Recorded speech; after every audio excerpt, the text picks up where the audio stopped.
ট্রেনের বগির মতো লম্বা লাইন, সকলের হাতে খালি বালতি অথবা কলসি। পানীয় জলের জন্য কেউ সকাল থেকে আবার কেউ ভোর থেকে কলসি বালতি রেখে লাইনে দাঁড়িয়েছেন কলের সামনে, কিন্তু জলের দেখা নেই। এই সমস্যা 1-2 দিনের নয়, প্রায় 1 বছর হতে চলল। গরম পড়তেই সেই সমস্যা আরো তীব্র আকার ধারণ করেছে। আর এই সমস্যা সমাধানের আর্জি জানিয়ে প্রতিবাদে বিক্ষোভে দেখালেন গ্রামবাসীরা। ঘটনা মালদার ইংরেজবাজার ব্লকের কোতোয়ালি অঞ্চলের গণিপুর এলাকার। সমস্যার কথা কার্যত স্বীকার করে নিয়েছেন স্থানীয় গ্রাম পঞ্চায়েত সমিতির সদস্য।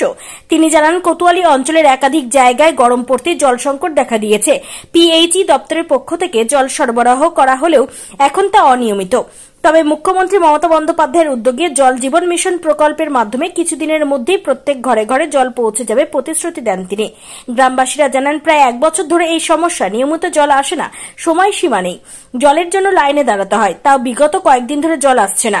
জল কিনে খাওয়ার সামর্থ্য নেই তাদের। বিষয়টি তারা সংশ্লিষ্ট গ্রাম পঞ্চায়েত থেকে জেলা পরিষদকে জানিয়েও কোনো লাভ হয়নি বলে অভিযোগ। জল খেতেও পাচ্ছি না, আমরা গরিব মানুষ, জল কেনার সামর্থ্যটাও নেই। আমরা জলের জন্য খুব আবেদন জানাচ্ছি, জল আসছে না, তার জন্য আমরা এই ওয়ার্ডটা নিতেই বেছে নিয়েছি। কখন থেকে আসছে না? মোটামুটি কটার সময় জল আসতো আগে, এখন কটার সময়? আগে 6টার সময় আসতো, এখন সেও আসে না। এখন 9টার সময় ছাড়ে, কোনো কোনো সময় জল আসেই না, একদম বন্ধ। কাল থেকে লাইন লেগে আছে, এখনো জল ছাড়ছে না। কি চাইছেন তাহলে এখন? চাইছি জলটা ভালোভাবে যাতে ছাড়ে, যাতে আমরা সবাই খেতে পাই, সবাই ভালোভাবে বাঁচতে পারি। আপনার নাম? রিঙ্কি দাস। 1 বছর থেকে কোতোয়ালি অঞ্চলের অন্তর্গত একটি গ্রাম, এলাকার নাম কি, গ্রামের নাম গণিপুর গ্রাম। এখানে প্রায় 1 বছর থেকে জল আসছে না। আর্সেনিক মুক্ত জল এবং এই যে মার্শালের জলটা বাড়ি বাড়ি দেওয়া হয়েছে, সেই জলটাও আসছে না। আগে দিত সকাল 6টার সময়, এখন 9টা বেজে গেলেও জল আসছে না। এবং যে জল নিয়ে ঝগড়াঝাটি মারামারি প্রচণ্ডভাবে হচ্ছে এখানে। এই কদ নিয়ে আমরা গ্রামের মেম্বার, প্রধান এবং জেলা পরিষদ সমিতি সদস্য কাছে গিয়েছি, কিন্তু সেখানে গিয়েও কোনো কাজ হচ্ছে না। অসুবিধা, জলে গরিব মানুষ কোথা থেকে হচ্ছে 20 টাকা ঢোক। আমরা গরিব মানুষ, লেবার মানুষ, কি করে 20 টাকা ঢোক জল কিনে খাবে? আজকে কখন লাগিয়েছিলেন ঢোকটা এখানে? ঢোকটা লাগানো আছে কাল থেকেই, ঢোকটা লাইনেই লাগানো আছে জলের জন্য। জল কি মাঝে সাঝে এসেছিল? মাঝে সাঝে আসছে, সেই রকমই জল, কোনো স্পিড পড়ে না, সুতার মতন জল পড়ে। কি চাইছেন আপনারা এখন? আমরা চাইছি জল পাক। আমরা জল না পেলে তো হবে না, তা তো গরিব মানুষ, আমরা কোথায় যাব? জল কিনে খেতে পারবো কি? আমরা পারবো না। আপনার নাম? আমার নাম মান্টি দাস। খুব ভুগছি, এখানে কোনো জল আসছে না। এখানে যে দেখেন লাইন লাগিয়ে রেখেছে, কাল থেকে লাইন লাগানো হয়েছে, কিন্তু জল পাই মেম্বারকে জানানো হয়েছে, আমাদের গ্রামের ছেলে সঞ্জয় কুমার দাস, এবং জেলা পরিষদের মেম্বারকেও জানানো হয়েছে, প্রতিভা সিংহকে।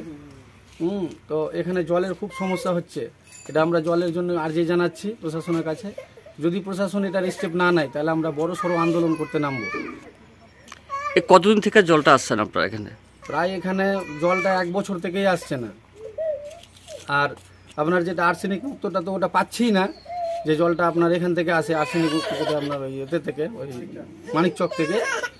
আর তারপরে যেটা আপনার এটা ওই মার্শালের যে জলটা ছাড়ছিল, সেই জলটাও এখন আর দিচ্ছে না। সেই জলটাও কোনো টাইম নেই, টেবিল নেই। যেটুকুও টাইমের মধ্যেও যদি মানে টাইমের বাইরেও দেয়, তো হালকা পরিমাণে যদিও দেয় তবুও হয়, মানে একদমই জলটা ছাড়ছেই না, কোনো স্পিড নাই। যদিও দিচ্ছে তো কোনো স্পিড নাই, একদম হালকা সুতার মতো পড়ছে। হ্যাঁ, এই জন্য আমরা প্রশাসনের কাছে আর্জি জানাচ্ছি, যাতে জলের ব্যবস্থাটা ঠিকঠাকভাবে হোক, জলটা যাতে আসে, মানুষ পায়, খেয়ে বাঁচুক। আর এত গরমে জলের খুব সমস্যা। এটা কোন এলাকা? এটা আমাদের গণিপুর এলাকা। কত বাড়ি আছে এখানে মোটামুটি? এখানে প্রায় আপনার 250 মতো বাড়ি আছে। সব এলাকাতেই জল নেই? কোনো আমাদের গণিপুরের মধ্যে কোথাও জল পাচ্ছে না। কি চাইছেন তাহলে আপনারা এখন? আমরা চাইছি যাতে জলের সমস্যাটা দূর হোক। আর যদি জলের সমস্যাটা দূর না হয়, তাহলে আমরা প্রশাসনের কাছে আবার যাব। আর আমরা না যদি হয়, তাহলে আমরা বড় সড়ো আন্দোলনে নামবো আবার এই জলে। আপনার নাম? আমার নাম পার্থ দাস। দাবি আপনার তীব্র জলসংকট এই এলাকা, কোতোয়ালি অঞ্চলের এই এলাকাটা পড়ছে গণিপুর এলাকা। গণিপুরের মানুষের যে মানে আপনাদের যে অভিযোগ জানিয়েছে, ঘটনাটা সত্য যে এই এলাকায় আর্সেনিক মুক্ত একটা প্রকল্প আছে অলরেডি, এবং আমাদের পিএইচই থেকেও একটা আমাদের বাড়ি বাড়ি যে জলের প্রকল্প, মমতা বন্দ্যোপাধ্যায়ের যে স্বপ্নের প্রকল্প জল জীবন মিশন, সেই জল জীবন মিশনের আওতায় প্রত্যেকটা বাড়িতে পাইপ লাইনের কাজ শুরু হয়েছে।